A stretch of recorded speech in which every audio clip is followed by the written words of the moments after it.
sabrán mejor que yo cuánto es ahora el número de kilómetros cuadrados.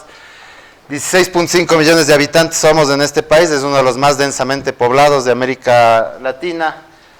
Pero vean esto, la cobertura natural es todavía del 52% del territorio. Y hay 12.6 millones de hectáreas de bosques nativos. Un 34% del país se encuentra bajo alguna forma de conservación o manejo. Eso quiere decir, más o menos 20% del territorio está dentro de lo que se llama el Sistema Nacional de Áreas Protegidas. ¿Ustedes saben lo que es eso? Son los parques nacionales, las reservas ecológicas, las reservas biológicas. A ver, ¿quién se acuerda de algún parque nacional? ¿Ah? Eso. Así hay 20% del territorio son áreas protegidas. Y si sumamos este 20%, los bosques protectores, las áreas de sociobosque y otras, nos llega a un porcentaje de 34% bajo alguna forma de conservación o manejo. Y ya vamos a ver por qué es importante esto. Yo me gusta empezar esta charla sobre lo que es la bioeconomía mostrando esta foto. Yo me fui a Nueva York y en el hotel donde estuve había esta orquídea. Y yo pensé al principio que era de plástico, porque los gringos siempre tienen de plástico las cosas, ¿no? Y dije, pero es de verdad. Me di cuenta que era de verdad y le digo al señor de la recepción, le digo, oiga, y esto es una orquídea de los bosques tropicales de América del Sur, me dice. Y a nosotros nos vienen y nos dejan estas orquídeas, una empresa, y cuando se caen las flores, nos cambian y nos traen otra con flores, en todo el hotel. ¿Y cuánto cuesta el chiste? $500 mensuales. ¿Ya? Eso es bioeconomía. Bioeconomía es aprovechar los recursos naturales, la biodiversidad, para hacer negocios. Y entonces lo que yo les voy a dar a ustedes son una serie de ideas de buenos negocios que no se han hecho en este país. No vamos a entrar con el concepto de bioeconomía. Es un concepto que maneja el Ministerio del Ambiente. Básicamente es el uso de los recursos que nos da la naturaleza para crear negocios, emprendimientos. Y básicamente nosotros en WWF, o el Fondo Mundial para la Naturaleza, es la organización para la que yo trabajo, es la que tiene el pandita ahí arriba, y parte de nuestra tarea es pues el tema de la bioeconomía. Pero básicamente, ¿qué es la bioeconomía? Básicamente son 4 cosas. Bioemprendimientos que tienen que ver con el uso directo de la biodiversidad, y con eso me refiero, por ejemplo, desde la señora que hace aretes con semillitas de materiales del bosque, hasta la biotecnología más avanzada, y ya vamos a ver algunos ejemplos.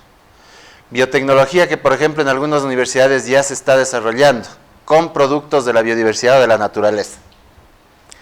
Está como segundo tema las economías del residuo. Siempre decimos que la basura puede ser un buen negocio, si se sabe cómo manejarla, cómo aprovecharla. Esa es la segunda forma de bioeconomía. La tercera son las buenas prácticas en la producción de lo que se llaman commodities.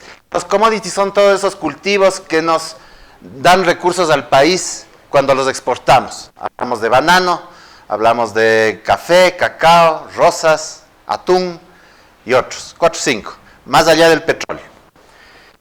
Y el último es el tema del ecoturismo, como un emprendimiento, como una forma de bioeconomía. Vamos a ver un poco, una rápida pantallazo de cada uno de estos. Ahora lo que sí quisiera es que ustedes vean que hay 5 condiciones para que haya bioeconomía. Primero, para nosotros tiene que haber un vínculo con conservación. De nada nos sirve hacer emprendimientos con la biodiversidad si esos emprendimientos van a destruir la biodiversidad.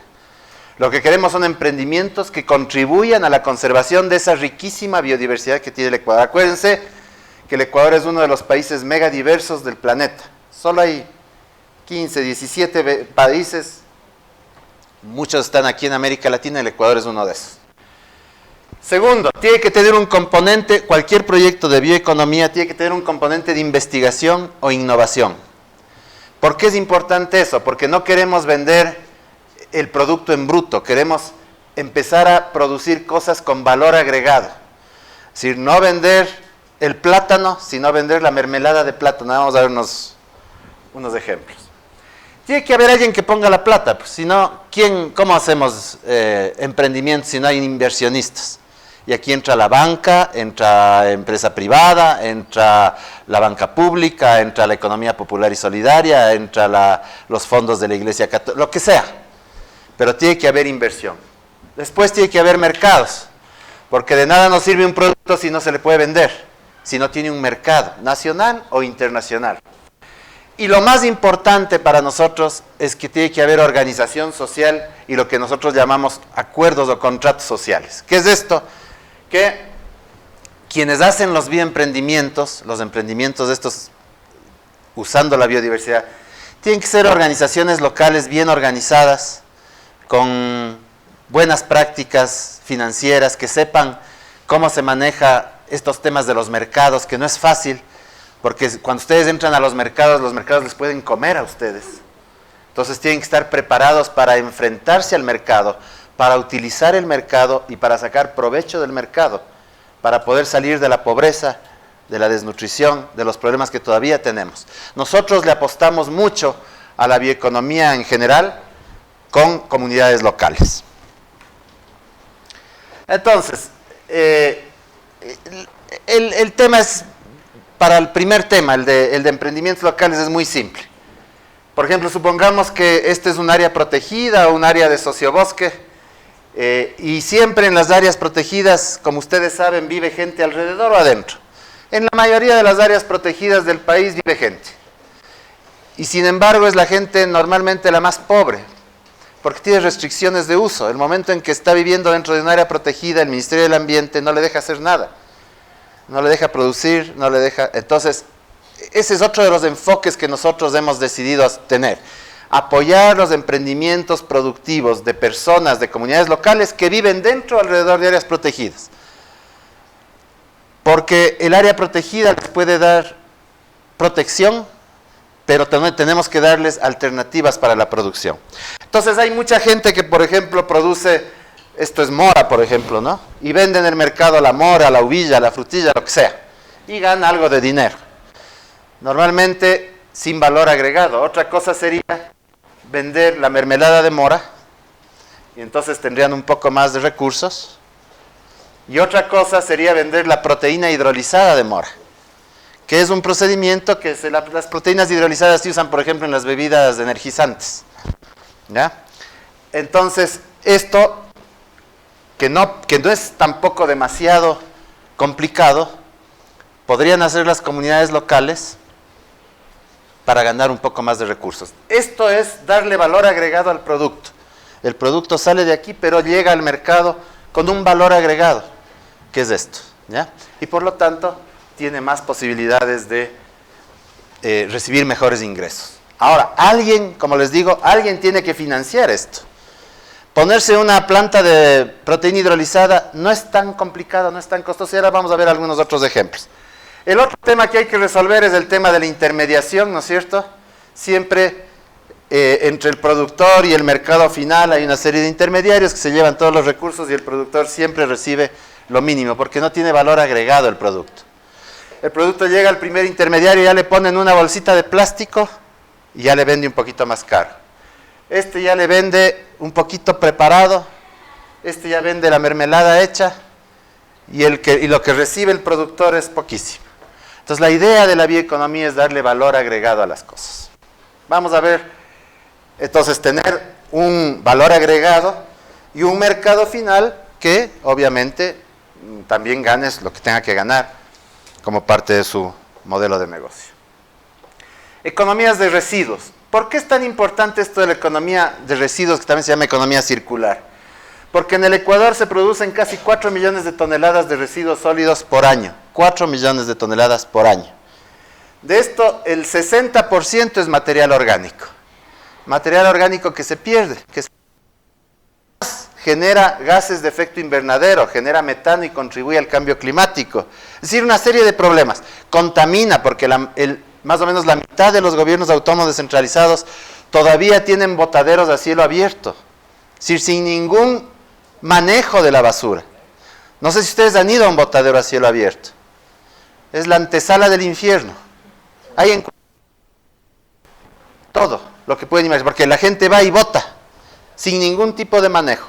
50% de los gases en este país todavía tienen así su basura, y eso es un problema de salud pública, y es un problema de contaminación de los cuerpos de agua, de los acuíferos, y toda la contaminación que va a los ríos y después al mar, etc. Otra cosa interesante, que hay una generación de biomasa residual agrícola. ¿Qué es esto? Es cuando ustedes cosechan, después de la cosecha de banano, por ejemplo, quedan los tallos y las hojas. O después de la cosecha de maíz quedan los tallos del maíz, o después de la cosecha del arroz queda el tallo del arroz. ¿Qué hacen muchos de nuestros campesinos? Lo peor que se puede hacer, quemar. Ustedes van en ciertas épocas a Manabí y van a ver que agrupan así en hileras el material, por ejemplo el arroz, los residuos del arroz, y queman. Y van a ver quemado un montón en filitas así. No sé si han visto. Pero eso, por ejemplo, es una pérdida grandísima. Ya vamos a ver ejemplos de lo que se puede hacer con estos 20 millones más o menos de toneladas de materia residual que se producen en la agricultura del Ecuador. Que podría ser abono. Y nosotros todavía seguimos importando abono, urea, por ejemplo, para poner en nuestros cultivos. Oirán, estoy dándoles ideas de negocios para que ustedes se pongan los negocios. Commodities. Bueno, acá sí es, digamos, más o menos el 20% del Producto Interno Bruto no petrolero proviene de unos cuantos productos, ¿no? Ya les dije algunos de ellos, ahí tenemos algunos, faltan algunos otros 5 o 6 más, pero eso es lo que se produce del país, lo que vende el país, y vende bien. Ahora el tema para nosotros es, ¿cómo hacemos que esta producción de estos commodities que no se venden con valor agregado, pero por lo menos que sean producidos en una forma ambientalmente más segura? Ustedes han oído, me dijeron que no me tengo que salir de aquí porque la cámara está ahí.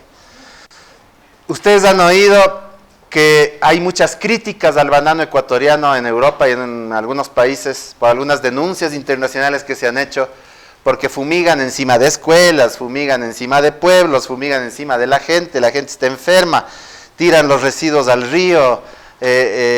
Han visto que en el banano ponen unas bolsas plásticas azules o verdes para cuidar la fruta, después esas bolsas las tiran al río. Ha sido siempre un caos. Entonces eso hay que ir mejorando. Lo mismo en la producción camaronera. Hay provincias donde el 60% de los camaroneros no tienen permisos ambientales, ni permisos de la Secretaría del Agua para utilizar el agua dulce. Entonces todas esas cosas hay que ir regularizando, y ya les voy a mostrar unos ejemplos. Entonces, ¿cuál es el nicho de mercado de un país como el Ecuador, que es un país que está rodeado de dos gigantes económicos, que son Colombia y Perú? Colombia y Perú son países que tienen los mismos recursos que nosotros tenemos, pero más, porque son más grandes, son megadiversos igual que nosotros, pero no están dolarizados, y cuando estás dolarizado la producción sube de precio.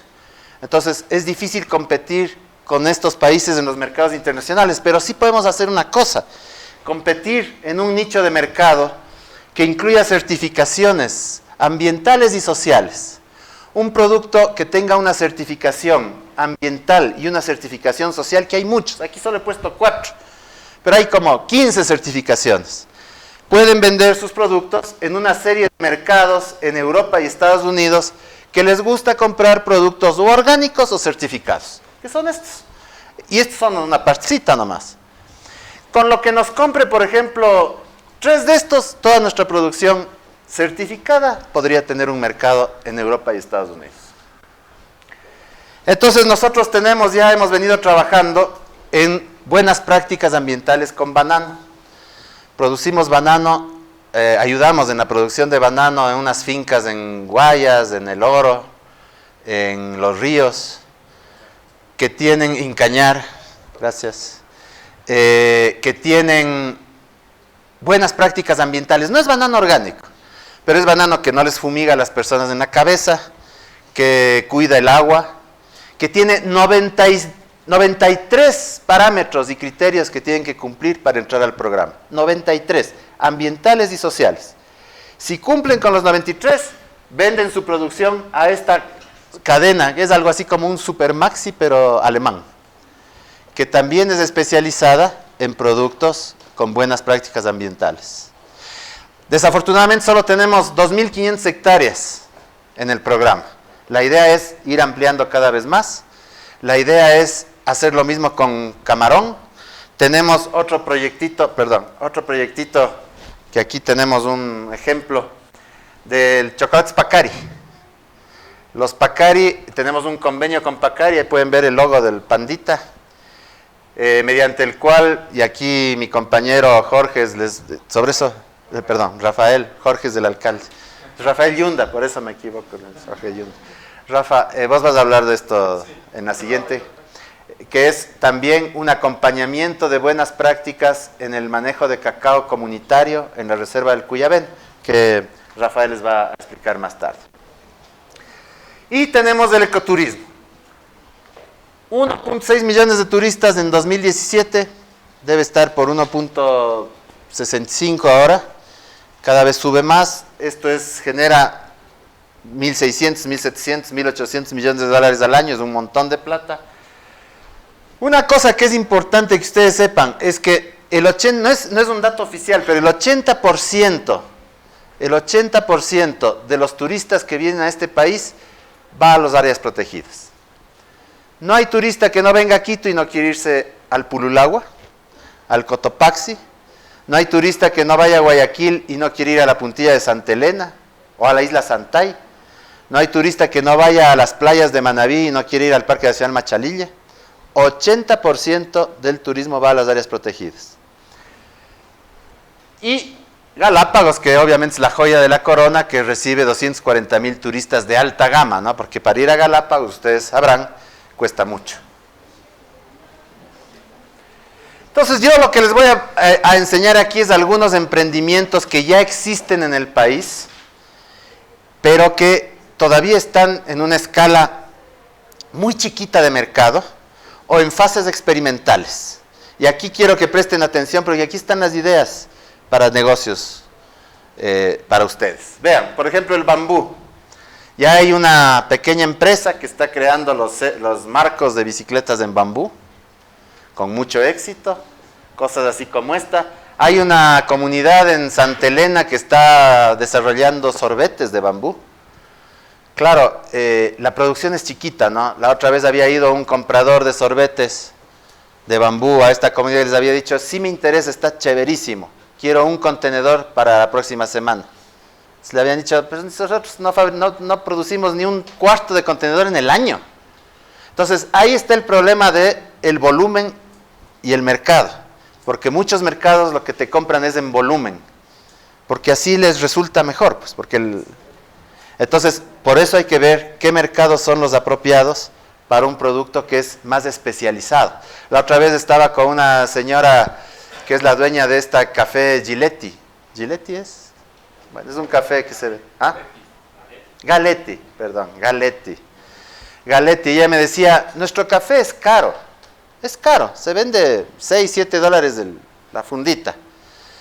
Pero es un café que tiene detrás toda una cuestión de apoyo a los campesinos, de sembríos hechos en sombra, con respeto al agua, etcétera, etcétera. Eso es lo que está pagando el cliente y eso tiene que entender el cliente, que paga. Paga no solo un café que es bueno, sino todo lo que está detrás. Y eso tenemos que empezar a entender. Hay una empresa, una organización en el Ecuador que se llama Canopy Bridge, pero es de ecuatorianos.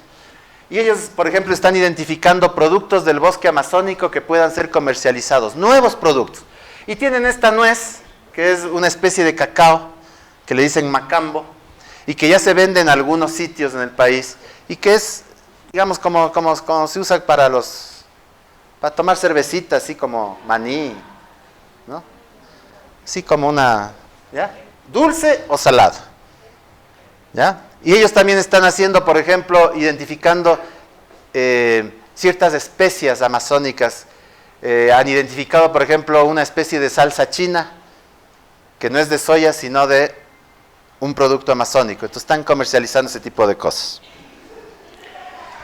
Vean esto, la estopa de coco, este es la parte, la cáscara blanda del coco que seguramente nadie ha pensado que puede tener alguna utilidad. ¿Y dónde se da mayormente el coco en este país? Esmeraldas. Manaví tiene, pero más tiene esmeraldas. ¿Y dónde está la gente más pobre de este país? Uno de los sitios donde de mayor pobreza es el norte de Esmeraldas. Y una serie de conflictos sociales, económicos, etc. Pues miren, una comunidad se le ocurrió ahí en el norte de Esmeraldas producir esta estopa. Simplemente le pican, le muelen a la cáscara del coco que siempre tradicionalmente se ha tirado y fabrican rellenos para colchones, hacen camas para florícolas, para sembrar rosas, hacen una serie de cuestiones. Y están haciendo, pero todavía una producción muy chiquita. Hay una organización que se llama Chancuap, en la Amazonía, en el sur, en Pastaza, Morona, que es de los salesianos. Desde hace tiempos anda fabricando aceites esenciales y jabones, champúes con productos amazónicos. Se han aliado con Iquian para hacer un poco más de investigación y que el producto salga de mejor calidad. Ya están exportando. Son aceites hechos con plantas amazónicas. Una cosa tan simple como la miel de manglar. La miel de manglar parece, yo nunca he probado, pero parece que tiene un sabor un poco especial, muy sabrosa, digamos. Entonces en Colombia, en Centroamérica, es muy famosa la miel de manglar y se vende a muy buen precio. Aquí nunca a nadie se le ha ocurrido poner 4 colmenas en un manglar. ¿Qué es lo que es la miel de manglar?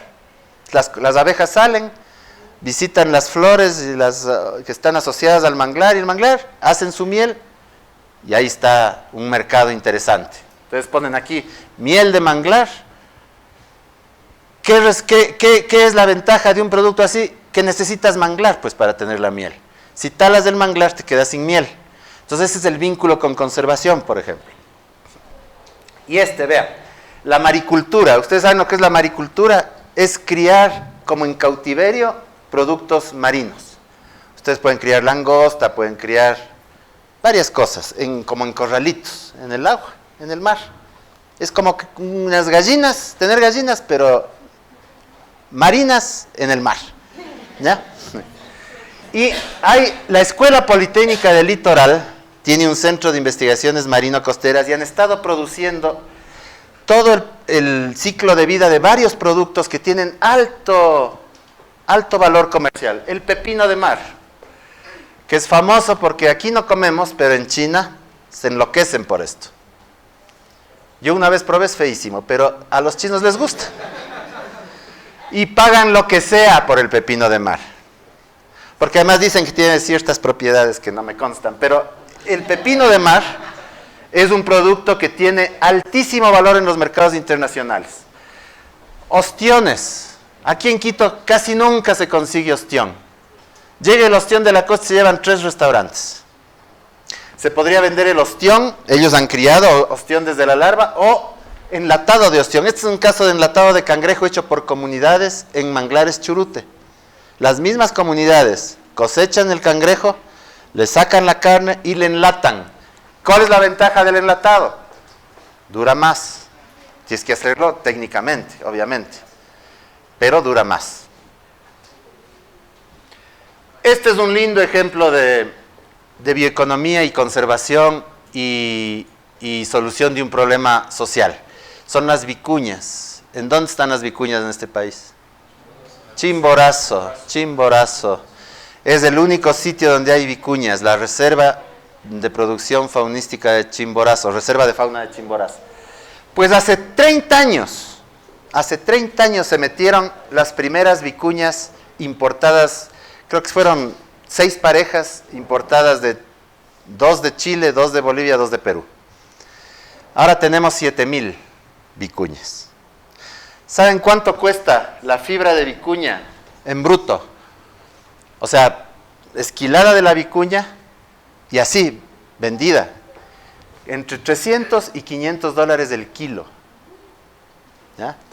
Claro, para tener un kilo de fibra, la fibra es súper liviana, necesitas un montón de vicuñas. Pero eso es lo que las comunidades de esa zona que son de las más pobres también de este país, han esperado 30 años, sacaron su ganado del páramo, metieron la vicuña y recién en 2017 se hizo la primera esquila de vicuñas en Chimborazo. Y ahora ya no se quiere vender solo la fibra. Ahora los campesinos están viendo a ver cómo hacen prendas de vestir de vicuña, que son carísimas. Son carísimas. Y digo que es un buen ejemplo de conservación porque la vicuña no destruye el páramo como destruye la vaca. Entonces fue un tema que ayudó a la conservación también de esos páramos del Chimborazo. Irán, cuando van, si no han ido por esa carretera que va de Ambato a Guaranda, ahí van a ver las vicuñas, a los lados de la carretera. Son animales muy bellos además, como se puede ver acá. Esta es una foto del aeropuerto de Ámsterdam en Holanda. ¿Ustedes saben cuál es la flor nacional de Holanda? Tulipán. El tulipán que ni siquiera es holandés, es turco. Se robaron de los turcos, pero eso es otra historia. Los holandeses venden en el aeropuerto los bulbos, las papitas de los tulipanes a todo el que pasa por ahí. Le venden en fundita sellada, con todos los... Yo decía, ¿por qué no hacemos lo mismo con nuestras orquídeas? Hay muchas orquídeas nuestras que se desarrollan por bulbos también. Hay orquídeas que se desarrollan por meristema, es decir, un procedimiento que salen unas orquídeas chiquititas así en un tubito de ensayo y después ustedes le pueden trasplantar. Todas esas cosas se podrían vender en nuestros aeropuertos. Claro, bien vendido y bien hecho, porque ahí va el tema de la conservación. De nada nos sirve producir algo que va a destruir el recurso. ¿Ustedes saben de dónde se saca la vainilla? La vainilla se saca de una orquídea. La vainilla. Y hay comunidades en la Amazonía que ya están produciendo orquídeas para sacar vainilla, con precios excelentes en los mercados, y hay interesados. Entonces, ahí podemos ir viendo todos estos temas. Ahora, vean el turismo.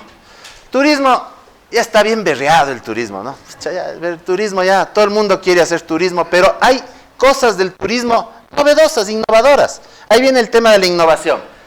Estos señores, por ejemplo, es una empresa de Tungurahua que hace turismo inclusivo, se llama. Entonces lleva a personas no videntes o con problemas auditivos y mediante técnicas que ellos conocen les permiten, por ejemplo, a los no videntes oír los sonidos del páramo, del bosque, y hacen turismo con personas ciegas. Entonces ese es un nicho que nunca ha estado explotado. ¿Ya? La realidad virtual, por ejemplo, ustedes se van a Galápagos y les invitan a bucear o a hacer snorkel, y ustedes tienen miedo de hacer snorkel porque no saben nadar, se ponen uno de estos y ven lo que está viendo la persona en 360 grados, como si estuvieran buceando, por ejemplo. Pesca vivencial en Galápagos, por ejemplo, están llevando turistas enseñándoles cómo pescan. La pesca tradicional, no es pesca deportiva, pero es la pesca tradicional del galapagueño, es un nuevo tipo de turismo. Igual les llevan a 2, 3 sitios y después les hacen pescar a los turistas. Este es un cuero. El paiche es el pez de agua dulce más grande del mundo, que está en nuestros ríos. El paiche se come también, la carne es sabrosa, pero no se consume mucho. Sí hay ya unos restaurantes que están produciendo ceviche de paiche y otros platos con paiche, porque además el paiche tiene un crecimiento enorme. También le pueden criar en cautiverio, en jaulas en el río, y crece más rápido que una vaca, en términos de, no digo que crezca al tamaño de una vaca, digo que crece más rápido que una vaca. Pero lo que nunca se ha hecho es explotar el cuero del paiche. El cuero del paiche es igual que el de la vaca. Se puede hacer carteras, se puede hacer zapatos, se puede hacer lo que ustedes quieran. Otro con fauna, peces ornamentales. Ustedes saben que el 95% de los acuarios del mundo son de agua dulce, porque acuario de agua salada hay, pero es bien complicado, caro, difícil de mantener. Y más o menos el 60% de los peces ornamentales que se venden en el mundo salen de la Amazonía. Pescaditos que se venden Los que se venden en los sitios de mascotas, en las tiendas. Muchos son amazónicos. Los precios y el mercado de estos peces ha subido dramáticamente en los últimos años. Y aquí también se saca peces ornamentales, pero hay un problema. Primero que hay una serie de problemas burocráticos para encontrar los permisos, bla, bla, bla, bla, bla. Después que no hay estudios para ver cuándo se pesca, qué especies, cuánto de cada especie para evitar la sobrepesca. Entonces lo que hacen los pescadores es venderlos por Colombia. Se los llevan a Colombia en la zona del Putumayo. Y Rafael trabaja en esa zona mucho. Se los sacan por ahí y los venden como si fueran colombianos. Entonces ahí estamos perdiendo un negocio. Por falta de normativa y por falta de control y por falta de un poco tener esa mentalidad más abierta a este tipo de negocios. Hay una empresa que es de aquí, en Quito, en los alrededores de Quito, en el Valle de los Chillos. Ellos crían en cautiverio ranas. Crían en cautiverio las ranas, es el centro Jambatu. ¿Saben en cuánto venden? También hay gente que le gusta coleccionar ranas, así como se tiene peceras de peces, se tiene terrarios con ranas. Una rana puede costar entre 500 y $1,500, dependiendo de la rana. ¿Ya? Esta gente no es que agarra las ranas de la naturaleza y las vende, es que crían en cautiverio, es un proyecto de conservación. Y además están haciendo análisis de la piel de algunas ranas. Ustedes saben que hay muchas ranas venenosas o que tienen toxinas en su piel. Están haciendo unos análisis para encontrar péptidos, que son unas pequeñas moléculas que podrían tener aplicaciones médicas. El rato que encuentren un péptido que sea útil a la medicina, esa gente se forra. Se vuelven multimillonarios porque esos descubrimientos son increíbles. Y así como estos ejemplos, vean, les decía que hay gente que bota los desechos después de cosechar el producto. Esta señora, que es también una empresita de Tungurahua, los tungurahuenses son bien emprendedores ahí. Ella y la hija se pusieron una empresa para recoger los restos de banano, hojas, tallos, y convertirlos en estas vajillitas. En estas vajillitas que les pueden usar hasta 5 veces, se pueden lavar hasta 5 veces. Y después puedes tirar tranquilamente en la basura porque son, esas sí, biodegradables. Entonces yo le pregunté, y bueno, ¿y la diferencia del precio con el plástico? Me dice, todavía estamos un poquito altos, más altos que el plástico. Pero si a mí me dan plata y aumento mi producción, yo puedo bajar el precio y competir con el plástico. Acá tienen otro ejemplo. Esto es hecho con almidón de maíz y con almidón de arroz. Estos son más caros, pero se parecen igualitos a un plato de plástico. Idénticos. Sí son más caros porque el procedimiento es un poco más complicado. Pero ya están saliendo, vean, cepillos de dientes. ¿Ustedes sabían que los cepillos de dientes tienen el plástico más resistente, uno de los plásticos más resistentes del mundo? Ese plástico se demora 400, 500 años en degradarse. O sea que el primer cepillo de dientes que ustedes usaron todavía está por ahí. Todavía está por ahí. A lo mejor está en el mar. Bueno, hay gente que está fabricando cepillos de dientes con madera, con bambú. ¿Ya? Ya en el Ecuador, ¿no? Todo esto son ejemplos del Ecuador, la mayoría. Artesanía. Ya hemos visto también berreada la artesanía, ¿no? O sea, todo lado artesanía, la mismo y lo mismo. Ahora los chinos nos hacen la artesanía. Nuestra artesanía traen de China más barata. Entonces, hay un centro que es el, ¿cómo se llama? En Cuenca. Es un instituto que lo que hace es innovación de artesanía. Hace artesanía nueva, digamos. Con gente local, con campesinos, con artesanos, con artistas. Entonces sacan productos nuevos a la venta. Es el, ¿cómo se llama? El Instituto Iberoamericano de Artes en Cuenca. Y tiene una tienda. Cuando vayan a Cuenca, vayan a la tienda de este centro, que todo el mundo le conoce. ¿Cómo se llama? Ya me olvidé. Ya me voy a acordar. Y ahí van a ver estos productos que no los venden caros además. Los venden bastante accesibles. Y van a ver unas cosas maravillosas en joyería, en este tipo de cuestiones. Ahora, ¿cuáles son los desafíos que tiene la bioeconomía? Primero, lo que ya les dije, la mayor parte de todo esto es de pequeña escala o experimental. La ESPOL, la Escuela Politécnica Litoral, tiene un montón de proyectos de bioeconomía, de biotecnología, pero todos a nivel de... Por ejemplo, ellos tienen, vean lo que es, ¿no? Se inventaron o desarrollaron una orquídea que ustedes le ponen en su sala, en su cuarto, en su lugar de trabajo y da un olor a vainilla. Es una vainilla. Todo el día con olor a vainilla. Preferible a tener el aromatizante. ¿Ah? Pero claro, es experimental. Todavía no sale al mercado. Y quién sabe si lo sacarán porque nadie quiere invertir en ese tipo de cosas. La Universidad Católica aquí desarrolló con los restos de la tagua. Han visto que la tagua es ese coco durísimo, ¿no? El marfil vegetal que le dice, que se usa para hacer principalmente botones. Y se vende a Benetton y a todas las casas grandes, el Ecuador vende botones. Lo que queda de ese proceso se llevan estos muchachos y mediante un proceso químico lo que hacen es microcelulosa, porque parece que tiene unas propiedades muy especiales la tagua que les permite hacer una microcelulosa que es muy cotizada en alta tecnología. No me pregunten qué es, es un plástico orgánico, biodegradable, pero también es solo en fase experimental. Hay poca investigación e innovación. Ustedes saben que en un país megadiverso como el nuestro, apenas conocemos el 5% de nuestra biodiversidad. Y si nos vamos al mar, apenas el 2% probablemente. ¿Ya? Organización social muy pobre en muchos sitios. La gente no se organiza.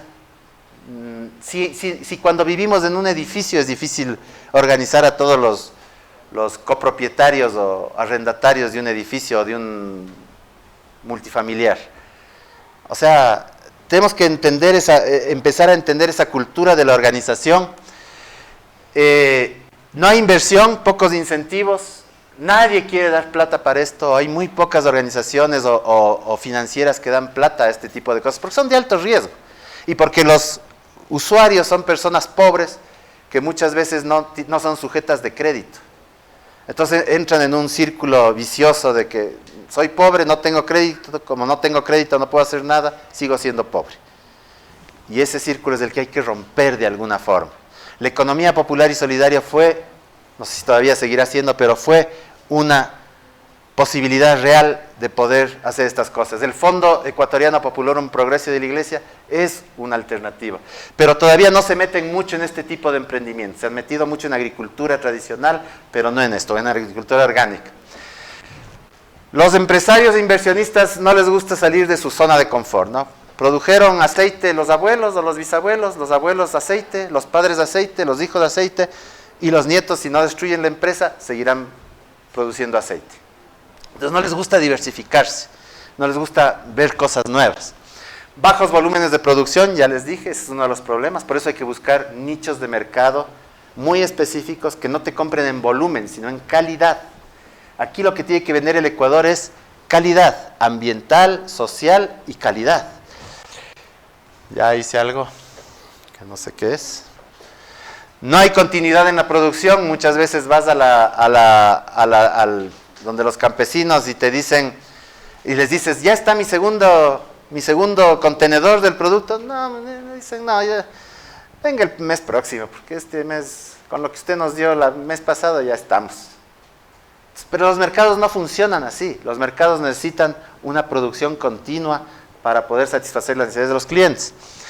Y todavía falta identificar otros mercados, ¿no es cierto? Y para terminar, bueno, hay todavía algunas oportunidades. El tema de la bioeconomía es cada vez más una tendencia. Está en la agenda de investigación en biodiversidad del Estado. Hay interés de instituciones públicas. Es una alternativa. Siempre nos quejamos de la minería y el petróleo, pero nunca damos alternativas a la minería y el petróleo. Bueno, empecemos a buscar alternativas económicas en este tipo de cuestiones. No digo que sea la única alternativa al extractivismo, pero puede ser interesante. Y por ahí hay los mercados, ¿no? Y solamente para terminar ya, un cuadrito que muestra el precio de algunos productos que salen de la naturaleza por gramo o mililitro. 1 gramo de hormona del crecimiento humano cuesta $20,000. 1 gramo. Hagan la cuenta, el gramo de cocaína, $150. El mililitro de petróleo, $0,001.